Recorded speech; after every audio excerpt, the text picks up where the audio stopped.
Muy buenas noches, ¿qué tal? ¿Cómo están? Qué gusto que nos acompañen, que comiencen su semana informándose con Noticiero Hechos. Yo soy Roxana Webb. Y yo soy Ana Yancy Clevel y va a ser un gusto poder informarle durante toda esta hora. Iniciamos con nuestros titulares. Pollo Campestre, orgullosamente hecho en El Salvador, presenta los titulares de Noticiero Hechos Estelar. Solamente se tienen vinculación en cuanto a llamadas telefónicas hechas, de lo cual hasta el momento pues no se ha establecido que los números de los cuales se hacían esas llamadas sean de mis representados. 3 policías fueron enviados a prisión presuntamente vinculados a una estructura liderada por Carlos Cardosa alias Melao, perfilado como el mayor distribuidor de armas a las pandillas. También le contamos por qué San Salvador es catalogada como la ciudad más violenta del mundo según un informe y las reacciones que ya generó entre el sector político. El gobierno urge a los diputados la aprobación de $282 millones en bonos para cancelar pensiones, entre otras obligaciones. Le contamos si cuenta con el apoyo. Creo que al compañero los asesores no son los más precisos en el abordaje de temas. Tenemos las primeras reacciones generadas tras las críticas del alcalde Nayib Bukele con su mismo partido y la oposición. Mientras arrecian las protestas en Venezuela, 20 de los 35 países miembros de la Organización de Estados Americanos convocaron a una nueva sesión extraordinaria. Conozca los resultados. Estas son las noticias. La capital salvadoreña figura como la ciudad más violenta de todo el mundo. Esto debido a la frecuencia de homicidios registrados en 2016, de acuerdo a un artículo publicado por la revista londinense El Economista. Se trata del segundo año en que nuestro país es catalogado de esta manera. Los datos del semanario provienen de reportes de prensa y las estadísticas recogidas por un centro de investigación de Brasil. Otros países que figuran en esta lista son Guatemala, Honduras, México, Estados Unidos y Puerto Rico, entre otros. Pero, ¿cómo ha sido recibida esta noticia en nuestro país? Conozcamos algunas reacciones entre el sector político. San Salvador es la ciudad más violenta del mundo. Así la cataloga una publicación de la revista El Economista de Londres. De acuerdo a los datos, en 2016 se registraron 137 homicidios por cada 100.000 habitantes. Políticos reconocen que una de las debilidades es el control de los territorios. Incluso critican el plan El Salvador Seguro. El gobierno focalice el control del territorio en nuestro país. Entonces, ellos se van por el lado de la prevención, pero eso es prevención. En su proyecto El Salvador Seguro está. Así es que es lamentable como diputado que esté en esta situación y duele que tantos fallecidos. Aunque hay otros que creen que se debe diferenciar de quienes son las víctimas de los hechos de violencia. ¿Cuántos muertos son los que producen los hechos delincuenciales? ¿Y cuántos son el hecho de que los que han ocurrido porque se han opuesto a las autoridades, han resistido, porque han combatido contra las autoridades? Este informe es revelado en el momento que el gobierno habla de resultados de medidas extraordinarias en seguridad. Aunque la tendencia es positiva, se deben hacer modificaciones, consideran algunos diputados. Vamos a seguir siendo los más violentos porque lo que existe son nuevos ciclos de violencia que se están dando en El Salvador. Santa Ana y Soyapango son ciudades que también aparecen con saldos rojos en este informe. Con imágenes de Enrique López, informó Raúl Hernández. Por cierto, el mes de marzo cerró con 321 homicidios, una tendencia siempre a la baja si se compara con el 2016, según las autoridades. Además, en lo que va del año se registran 819 asesinatos.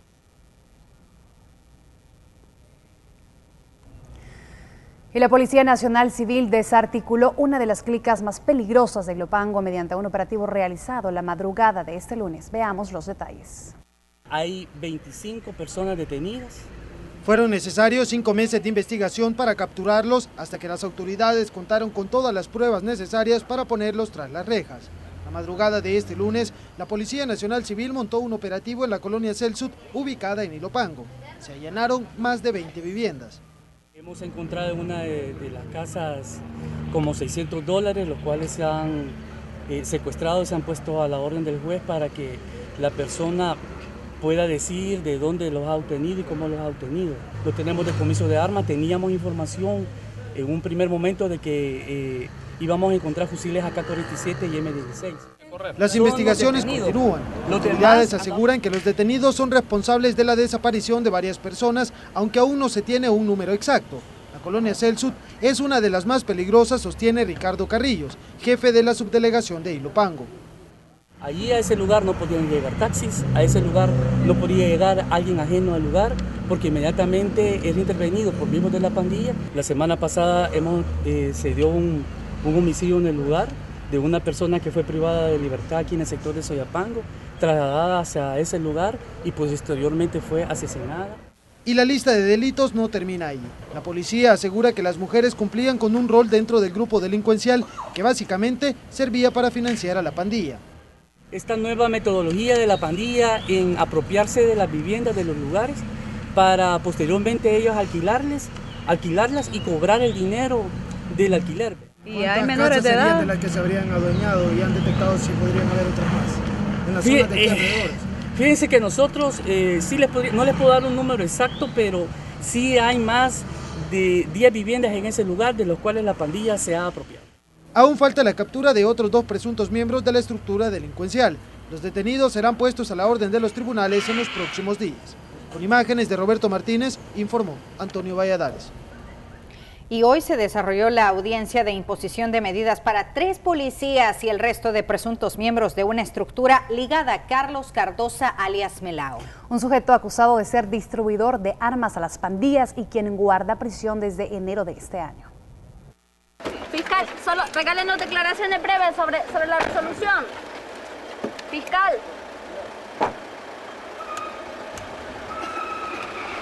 Negativa a dar detalles fue lo único que se obtuvo de la Fiscalía en el caso Melao al concluir la audiencia de imposición de medidas en contra de 16 implicados, entre estos 3 policías. Agrupaciones ilícitas, tráfico de armas, extorsión y narcotráfico son parte de los delitos. La Fiscalía acusa a los detenidos de pertenecer a una estructura liderada por Carlos Cardosa, alias Melao, perfilado como el mayor distribuidor de armas de las pandillas y con quien presuntamente los policías detenidos colaboraban. Solamente se tienen vinculación en cuanto a llamadas telefónicas hechas, de lo cual hasta el momento pues no se ha establecido que los números de los cuales se hacían esas llamadas sean de mis representados, ni en relación a alias Melao ni a la estructura, pues ya que ellos ejercían su función como agentes de autoridad en la zona.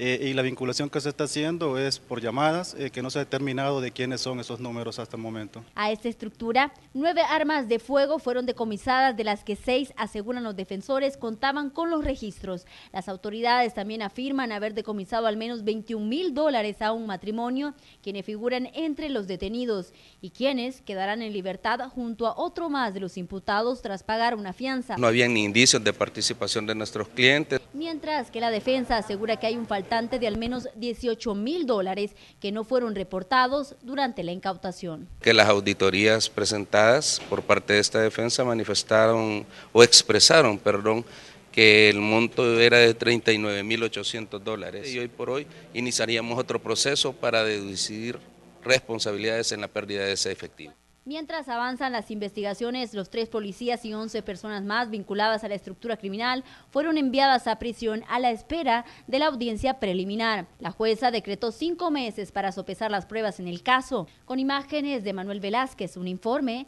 de Raquel Herrera.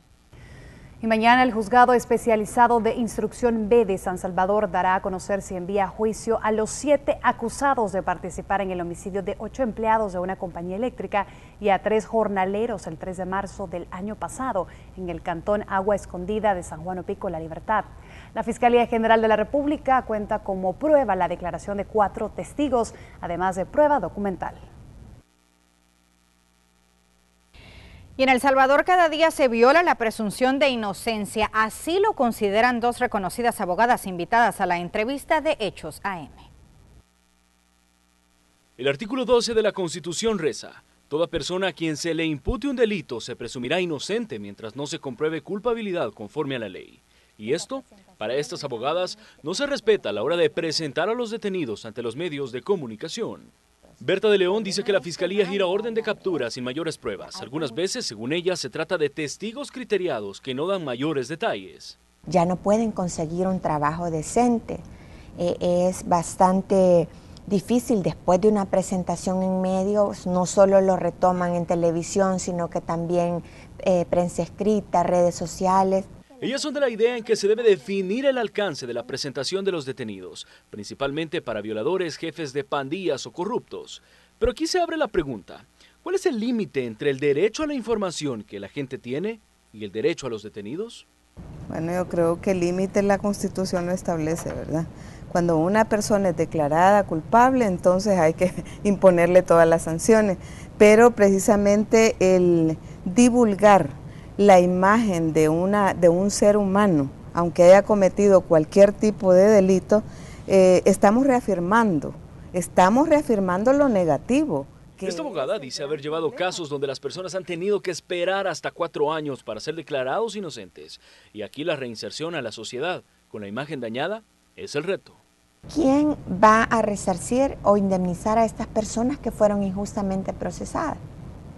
Esta gente fue exhibida en medios. El día que los absolvieron nadie llegó, nadie les tomó una foto, nadie reportó, miren, ya salieron, fueron absueltos, no hubo pruebas. En la entrevista de Hechos AM criticaron el accionar de la Policía Nacional Civil a la hora de hacer operativos, pues en varios casos golpean a los detenidos. Incluso lamentaron la respuesta de la Fiscalía ante denuncias de maltrato de jóvenes en zonas conflictivas por parte de las madres. Y en una requisa sin precedentes fueron encontrados 2 monitores de computadoras al interior del Centro Penal de Ciudad Barrios. La requisa más grande de la historia en el Centro Penal de Ciudad Barrios en San Miguel duró 12 días, dejando como resultado la suspensión del director y la reubicación de 46 custodios, según informaron las autoridades a través de un comunicado. A diferencia de una requisa habitual, se levantaron pisos, estructuras físicas y se removieron techos. Todo el centro penitenciario fue verificado. Se movilizaron a más de 2.000 miembros de estructuras criminales y según la Dirección de Centros Penales, los privados de libertad mantenían enterrados 2 monitores de computadoras que fueron encontrados bajo la escalera del sector 3. Además, se decomisó $12.600 en efectivo, se incautó 147 celulares y 4 pistolas, incluida una que estaba asignada a un agente de la Policía Nacional Civil. La requisa del centro penal fue ordenada por la policía a raíz de la explosión de una granada en su interior el pasado 24 de marzo, que dejó a 2 reos lesionados. El penal de Ciudad Barrios es uno de los recintos carcelarios sometidos a las medidas extraordinarias de seguridad que implementa el Ejecutivo desde hace un año y que tendrá vigencia otro año más por aval de los diputados de la Asamblea Legislativa. Este es un informe de Carla Carranza. Y la Fuerza de Tarea Naval Tridente junto a la Fiscalía General de la República ubicaron una embarcación a 200 millas náuticas al sur del puerto de Acajutla. Según informes oficiales, será tripulada por 3 individuos de nacionalidad aún no determinada, quienes transportaban 20 paquetes sospechosos. Las investigaciones determinarán la nacionalidad de los tripulantes, la bandera de la embarcación, composición y peso de los paquetes. Es información en desarrollo que vamos a ampliar en nuestras siguientes emisiones de noticias. Y la violencia es una de las razones principales para que las personas dejen El Salvador. Así lo confirmaron algunas organizaciones que buscan reforzar marcos legales para personas retornadas al país. 21% es la diferencia de niños retornados a El Salvador, si se comparan las estadísticas del año pasado con lo que va de 2017, donde se registran 1.098. De acuerdo con la Procuraduría General de la República, mensualmente 250 menores regresan al país, en su mayoría con afectaciones psicológicas. Tenemos, por lo tanto, que pueden ser utilizados para fines pornográficos, violentación sexual, todo eso se puede dar en el camino. La violencia en El Salvador es uno de los principales motivos por el cual las personas deciden emprender un viaje a lo desconocido. Migración estima que alrededor de 300 personas abandonan sus hogares diariamente, en busca de mejores condiciones y estabilidad. Pero no todos corren con la suerte de llegar. Hasta la fecha, 8.916 salvadoreños han retornado desde Estados Unidos. Personas dejan sus hogares por la violencia y la inseguridad que se genera en esas familias. No es por otras razones, no es como en otras situaciones que ha habido, que el desplazamiento es por razones políticas, que a través de un conflicto las personas se han desplazado. Ese no es el caso de El Salvador.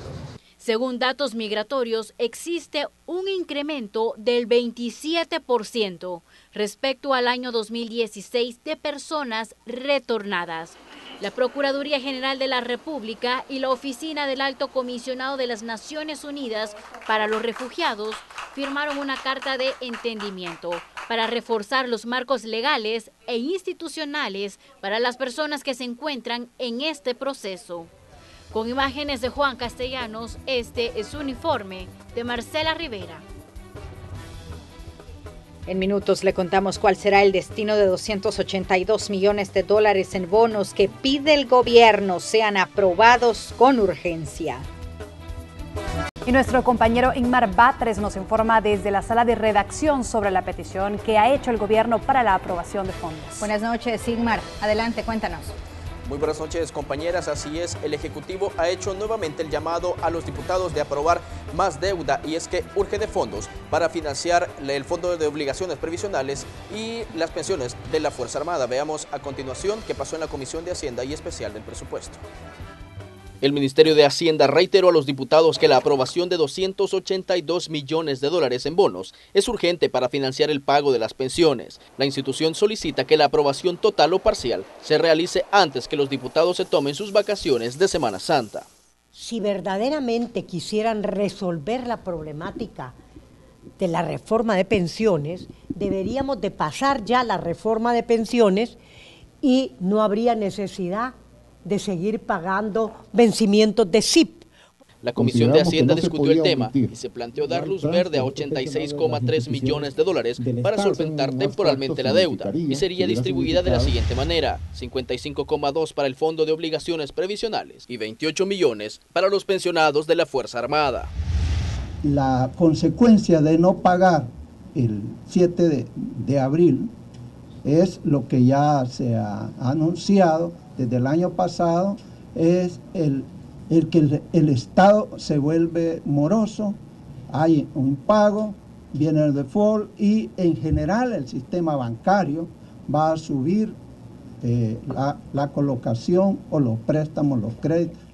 Desde febrero que la petición ingresó a la Asamblea, los diputados no se ponen de acuerdo para una solución. No es bueno, y sí quiero denunciar como Partido Demócrata Cristiano la falta de una actitud adecuada para resolver cosas de país. Sinceramente no me siento orgulloso de lo que pasa aquí en la Asamblea Legislativa y menos cuando no veo ninguna dosis de creatividad y de afán de resolver un problema que va a ser. La Comisión de Hacienda se reunirá antes de la plenaria de esta semana para abordar el tema, aunque Arena confirmó que no dará sus votos para más deuda, porque el gobierno incumple la ley de responsabilidad fiscal y además por los recientes calificativos hacia una de sus diputadas. Bueno, compañeras, amigos televidentes, en la información que nosotros le tenemos, el Ministerio de Hacienda dice que de no pagarse tanto el Fondo de Obligaciones Previsionales y a los pensionados del Instituto de Previsión Social de la Fuerza Armada, se llegaría a un impago en estos rubros el 7 de abril, es decir, el próximo viernes. Así que ellos urgen de estos fondos, en la mano está de los diputados precisamente aprobar el financiamiento. Muy bien, Inmar, muchas gracias por tu reporte. Buenas noches. Y en la entrevista del programa Buenos Días de Radio Sonora 104.5 FM, el secretario de Transparencia y Anticorrupción justificó que aún no han cumplido con la promesa de reducir los salarios de funcionarios que ganan más que el presidente, porque se sigue analizando. Aclaró que son montos que vienen desde los gobiernos de Arena. Sin embargo, Marcos Rodríguez dijo que los diputados deben decretar una reducción de sueldo para los 3 órganos de Estado. Los salarios mayores a los del presidente no es algo que se inventó ahora, viene desde la época. Yo incluso he pedido y los vamos a publicar a toditos, igual que los viajes. Otra cosa es si está uno dispuesto a bajarse el salario, yo sí, absolutamente. Para mí debería ser un decreto legislativo que abarque todo el Estado. Y un promedio de 15 audiencias por día suspende la Unidad Fiscal de Delitos de Narcotráfico por falta de transporte y de personal. Según representantes del Ministerio Público, la unidad tiene asignados solo 10 vehículos para los 16 fiscales de todo el país. De esa cantidad de vehículos, solo 5 están habilitados, el resto están en mantenimiento o ya no funcionan. La Fiscalía justificó que la situación es por el poco presupuesto con el que cuentan. En febrero de este año, Edwin Molina, gerente general de la Fiscalía, advirtió que el trabajo de la institución podría verse limitado y en parte se tiene una deuda de 4.6 millones de dólares y por esa razón el coordinador de la unidad de narcotráfico elabora todos los días una justificación para pedir que reprogramen las audiencias porque ya no dan abasto. Otras de las causas del bajo presupuesto es que los fiscales están sobrecargados de trabajo y tienen que seleccionar cuál es el caso prioridad. Y el viceministro de Educación, Francisco Castaneda, aseguró que ya se ha finalizado con la cancelación a proveedores de zapatos y uniformes escolares. Dijo que no existe deuda alguna y que en unos días se iniciará el proceso para hacer la cancelación a los proveedores de este año. Funcionamiento en las escuelas esté cancelado. Bueno, hasta los administrativos se les ha pagado, que son los que contratan los directores y directoras de las escuelas. No tienen contrato por ley de salario. No están bajo la ley de salario, no tienen contrato con el ministerio y los proveedores 2016, paquetes, uniformes, zapatos cancelados el 100%. Y ante la llegada de algunos empresarios del transporte a Casa Presidencial para presentar una nueva propuesta relacionada a la entrega de la bonificación que reciben del gobierno por unidades en la que solicitan la eliminación del subsidio y que se les permita un aumento al pasaje a 33 centavos de dólar. El viceministro de Transporte reaccionó y dijo que esa propuesta al momento no ha sido tomada, hasta este momento, no ha sido tomada en cuenta en la Mesa Nacional del Transporte. Pero hoy por hoy nosotros seguimos manteniendo, dijéramos, el subsidio se mantiene, no hay incremento de tarifa, eso es importante aclararlo, y por lo tanto el hecho de que una persona proponga no significa de que esos incrementos de tarifa. Hay que quedar claro de que aquí todos tenemos derecho a opinar, pero no las opiniones siempre, dijéramos, se concretizan. Los partidos FMLN y Arena reaccionaron a los señalamientos que hizo el alcalde de San Salvador en su contra. No pasaron ni 24 horas para que el FMLN reaccionara a las críticas del alcalde de San Salvador. Bukele arremete en contra de su mismo partido político. Según el edil, la izquierda salvadoreña se está olvidando de la población y pareciéndose cada día más al partido Arena.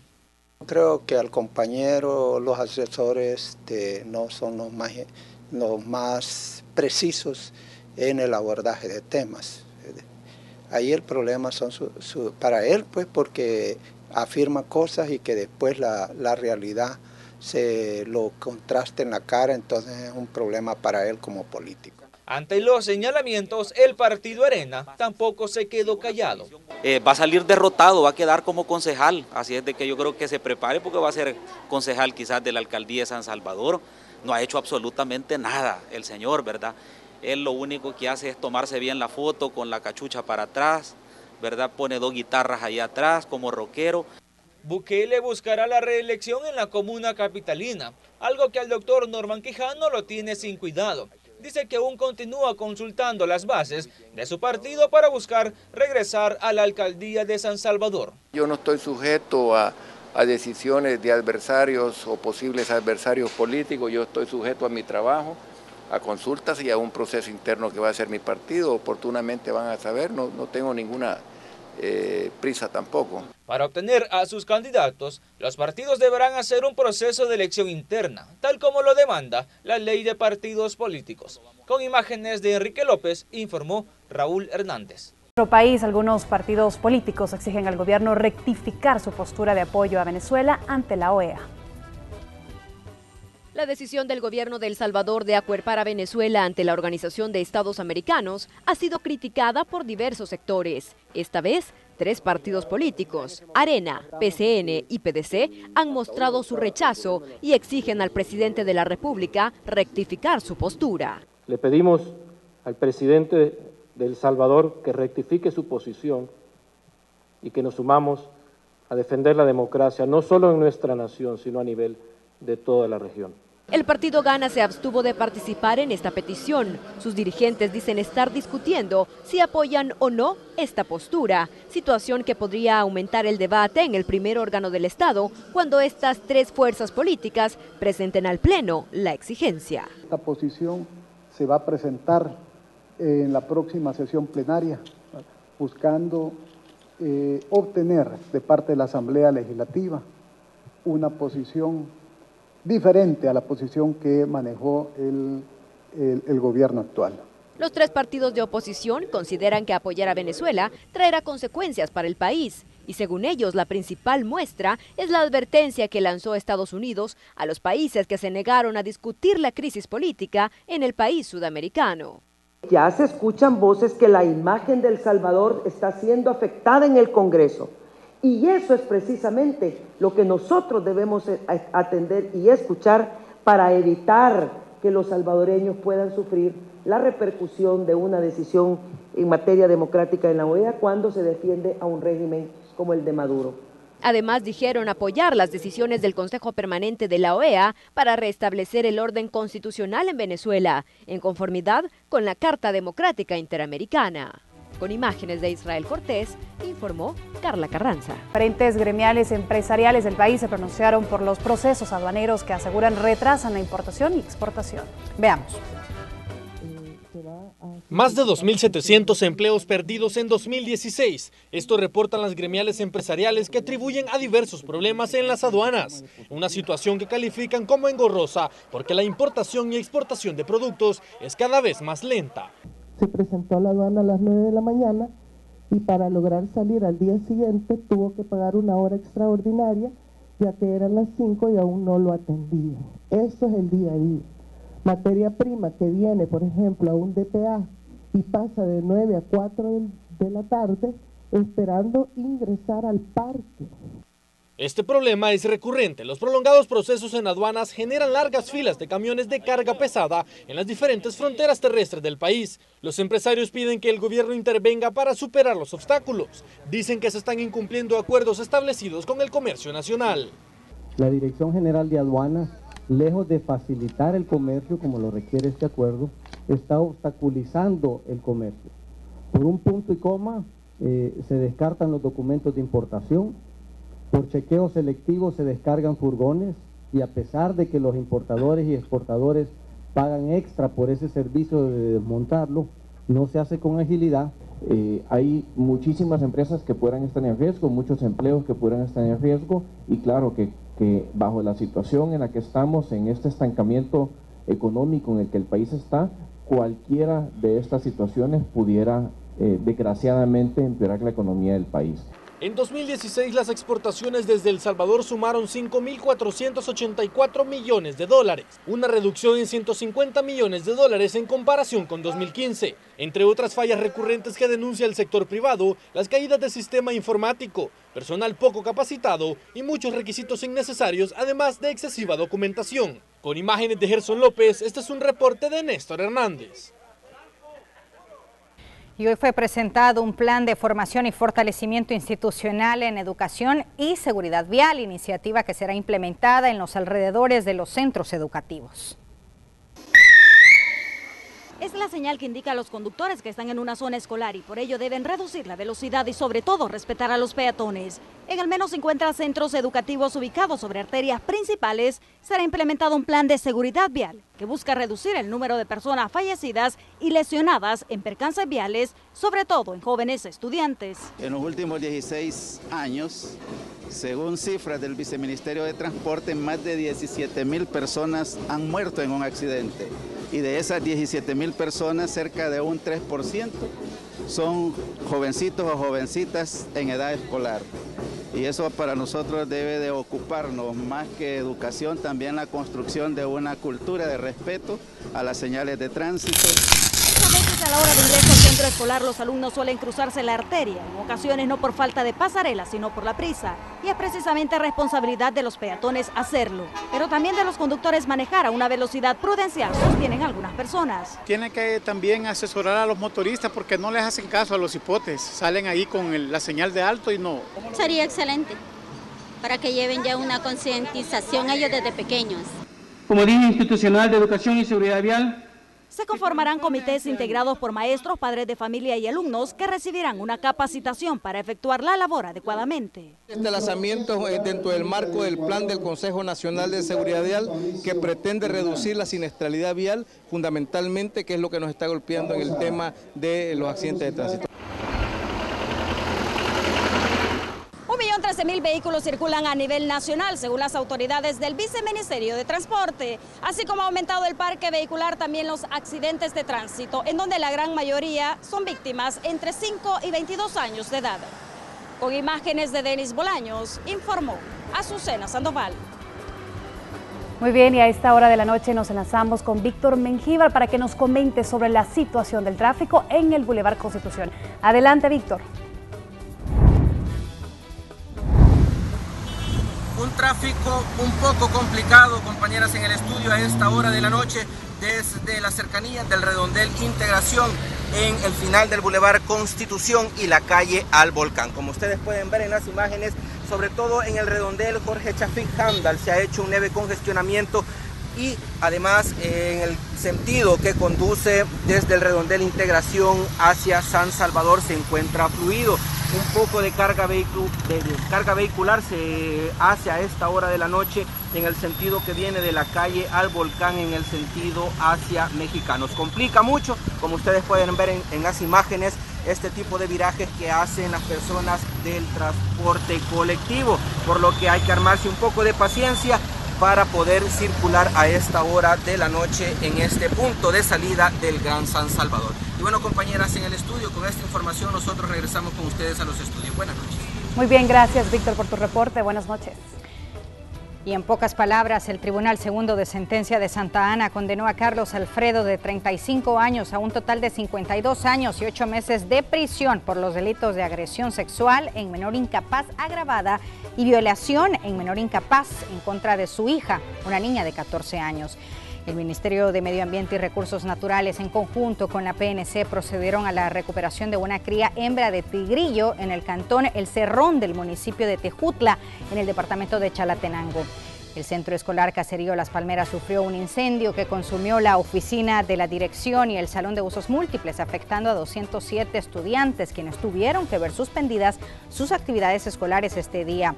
La ex primera dama Ana Aligia de Saca, acusada junto a 10 personas más de lavar $22 millones, pidió a la Cámara Segunda de lo Penal que revise el congelamiento de 2 de sus propiedades. Y el cuerpo de un hombre no identificado fue localizado en el kilómetro 16 de la carretera Comalapa. De acuerdo con autoridades policiales, su muerte se atribuye a causas naturales. Se determinó que ingería bebidas alcohólicas. Y hasta acá con la información, que descanse. Buenas noches. A continuación, Pizarrón Deportivo.